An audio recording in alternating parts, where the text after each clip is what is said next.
कन्या महाविद्यालय संचालन के लिए अब 999 सदस्य बन सकेंगे। संशोधन के बाद मिली मंजूरी, खामियों के कारण नहीं बनाया गया कई प्रभावी लोगों को सदस्य।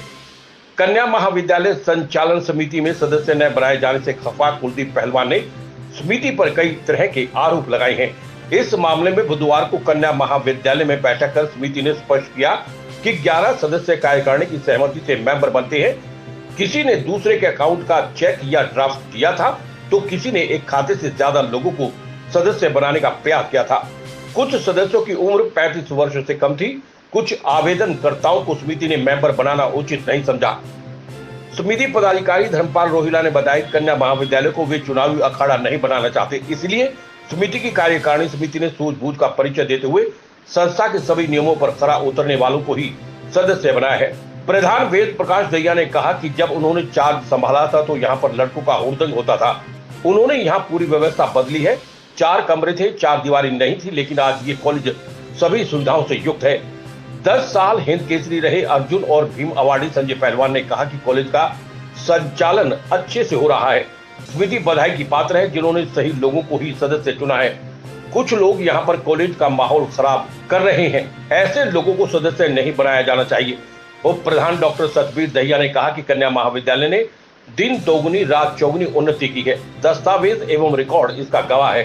हमने 2021 में जो आवेदन मांगे थे उस समय हमारे पास हमारे कॉन्स्टिट्यूशन में 299 ही जो है सदस्यता का राइट था हमें। तो उसमें जो है हमारे 43 जो है स्थान जिनकी जो है डेथ हो चुकी थी वो रिक्त स्थान थे। तो उसमें रिक्त स्थान में भी क्या था कि 256 हमारे एक्टिव मेंबर हैं और हमारी पुराने कॉन्स्टिट्यूशन में 280 लाइफ मेंबर थे और 15 जो है वार्षिक मेंबर थे और ये 4 जो है फाउंडर मेंबर थे।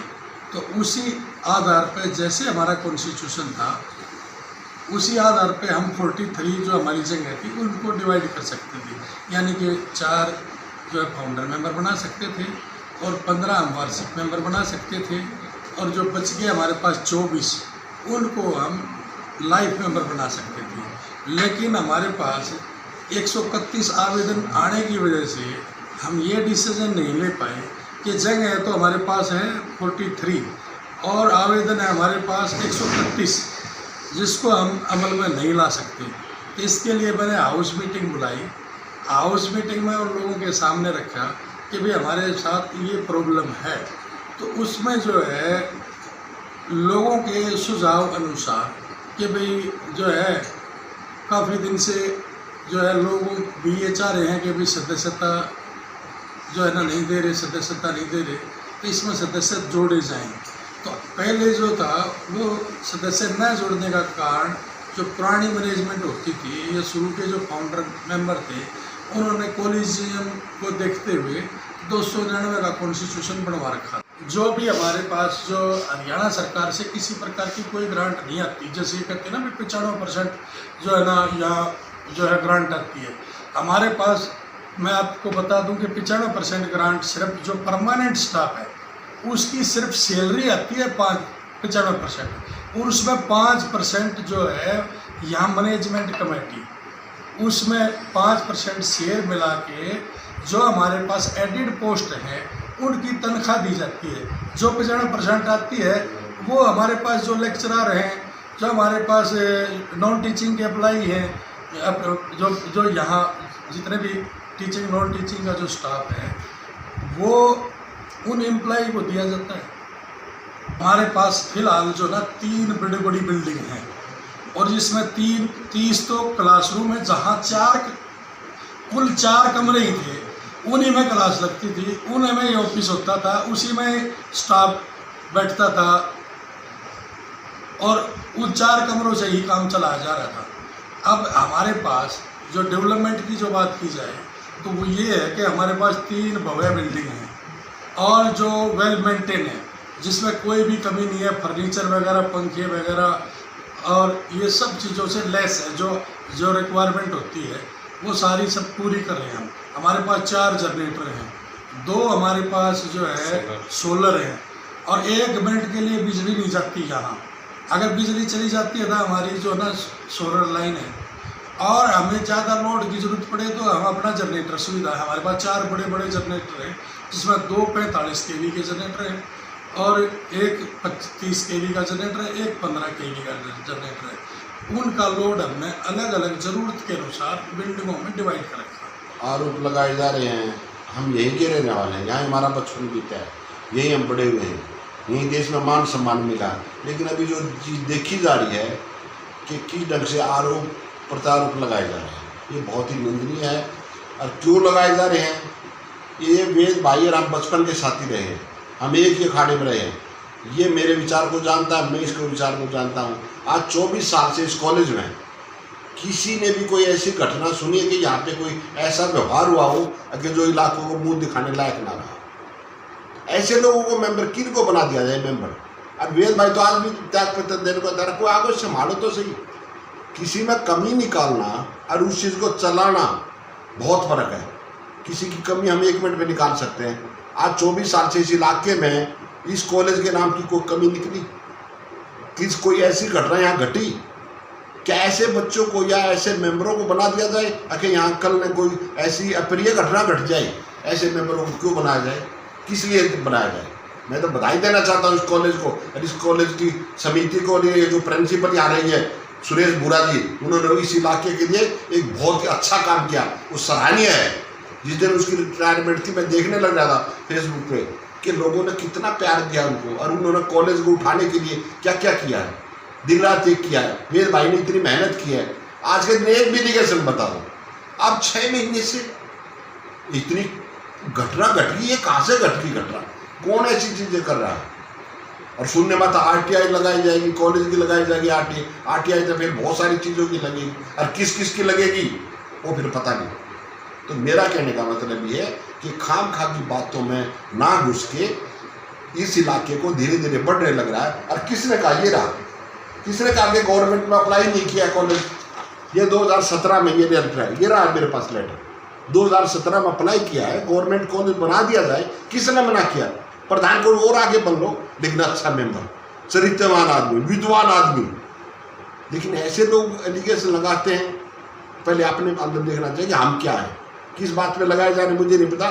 लेकिन ये सुन के बड़ा दुख होता है क्योंकि हमारा बचपन भी यहीं इस इलाके में बीता है। बेशक नगर पालिका चेयरपर्सन को बना दो प्रधान दहिया। मौजूदा हाल में समिति प्रधान वेद प्रकाश दहिया ने कहा कि खरखोदा शहर के जिम्मेवार व्यक्ति आगे आए और उन्हें लगता है कि कॉलेज का प्रधान बदलना है तो वे खुद अपना पद छोड़ने के लिए तैयार हैं।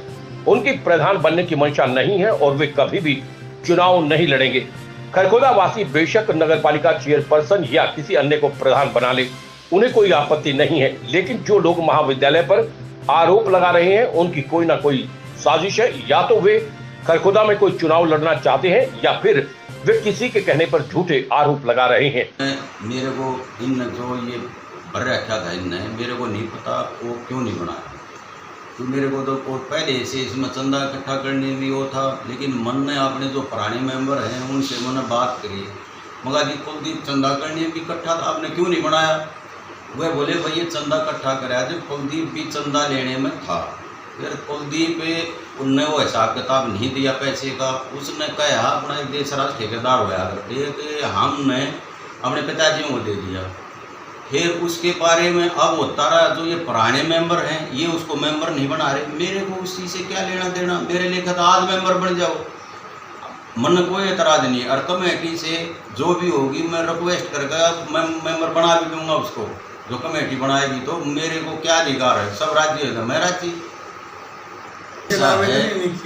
ऐसा है जो मेंबर किसी ने भी खरखोदे का या बाहर का हो, उसने फार्म भरा हो, पैसे जमा कराए हो, हमने मेंबर ना बनाया हो, वो हमारे से आकर के कोई सबूत तो दो।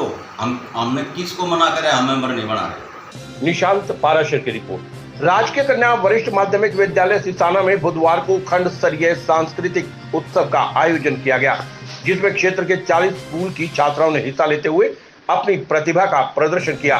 जिला शिक्षा अधिकारी कौशल्या आर्या और DEEO विजेंद्र नरवाल बतौर मुख्य अतिथि कार्यक्रम में पहुंचे।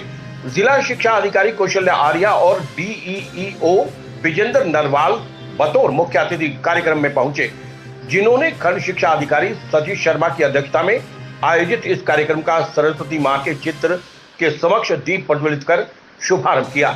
इस अवसर पर जिला शिक्षा अधिकारी कौशल्या आर्या ने कहा कि संस्कार और संस्कृति का समावेश हमारी आने वाली पीढ़ियों में बहुत ही जरूरी हो गया है। इसीलिए जरूरी है कि इस प्रकार के सांस्कृतिक उत्सव समय समय पर स्कूलों में आयोजित किए जाते रहे हैं। इस दौरान एकल नृत्य में खेड़ी दहिया स्कूल पहले, झरोट स्कूल दूसरे, सिसाना स्कूल तीसरे, रोहना स्कूल चौथे स्थान पर रहा।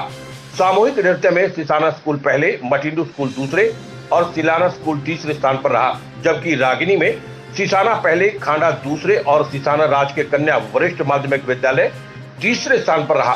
नाटक में खरखोदा ने पहला, कवाली ने दूसरा और सिसाना ने तीसरा स्थान पाया। इस अवसर पर नोडल अधिकारी प्राचार्य किरण के साथ ही अन्य स्टाफ सदस्य मौजूद रहा। किरण प्राचार्य, government girls senior secondary school Sisana से।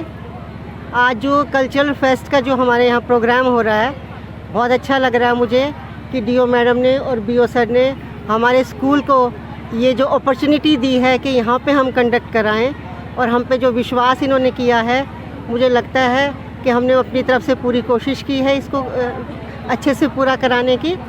और जो बच्चे यहाँ पे आए हैं प्रतिभागियों के रूप में बढ़ चढ़ के हिस्सा ले रहे हैं, और मेरा जो स्टाफ है वो पहले भी जो प्रोग्राम्स हुए हैं बहुत डेडिकेटेड स्टाफ है और बहुत अच्छे से अपना कार्य कर रहा है। 46 टीम आई हुई है, हाँ, ब्लॉक से, और उसमें से 260 पार्टिसिपेंट्स हैं। मेरा तो मैसेज यही है कि और आगे जितने भी प्रोग्राम्स होते हैं उसमें और ज़्यादा बच्चे पार्टिसिपेट करें। और जो टीचर्स इनके साथ आए हैं, मैं उनसे सिर्फ एक बात कहना चाहूँगी कि छोटे बच्चे हैं और जो बहुत लंबा कुछ सॉन्ग्स हो गए हैं या डांस हो गए हैं, तो बाद में मैंने ये देखा आज पूरे दिन में कि बच्चे थक जाते हैं, तो वो एक तरह से मेरे हिसाब से थोड़ा नेगेटिव ही जाता है। जो 4 से 7 मिनट का जो समय दिया गया है इनको, तो उसको मद्देनज़र रखते हुए वो थोड़ा सा, अगर बच्चा थक रहा है वो पहले पता लग जाता है हमें बच्चे में कितनी कैपेसिटी है, तो उसको थोड़ा कम करने की कोशिश करें। वो बाद में मैंने बहुत सारे आज बच्चों को देखा कि वो थक रहे हैं। हाँ, और गांव वालों का हमें बहुत सपोर्ट रहा है, हर चीज़ में गांव वालों का बहुत सपोर्ट रहा है पूरे प्रोग्राम को आयोजित करवाने में। देखिए हमारे यहाँ तो इतनी हर स्कूल में इतनी फैसिलिटीज़ तो होती नहीं है, ठीक है, इंफ्रास्ट्रक्चर ऐसा नहीं होता, पर गांव वाले हर चीज़ के लिए हमें वो करते हैं, सपोर्ट करते हैं। गवर्नमेंट स्कूल में सारी फैसिलिटीज़ दे रही है सरकार, सारी फैसिलिटीज़ है, बच्चों को स्टाइफंड्स दिए जाते हैं, ड्रेसेस दी जाती है, अच्छे टीचर्स हैं, वेल क्वालिफाइड टीचर्स हैं, तो क्यों ना करवाए कोई अपने बच्चे का यहाँ एडमिशन। सारी हमारे प्राइवेट स्कूल से ज़्यादा फैसिलिटीज़ हैं हमारे प्रोग्राम में। यहाँ पहुँचने पर मैं जो हमारे विद्यार्थियों ने पार्टिसिपेट किया है उससे मन मेरा बड़ा खुश है कि बच्चों ने पूरी एनर्जी के साथ यहाँ पर अपने प्रोग्राम दिए।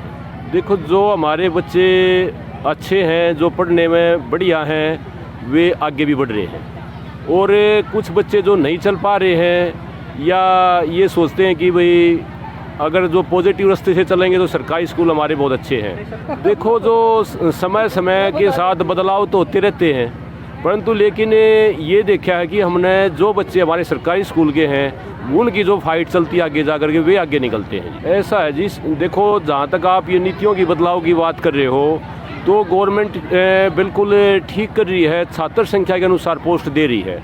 निशांत पाराशर की रिपोर्ट।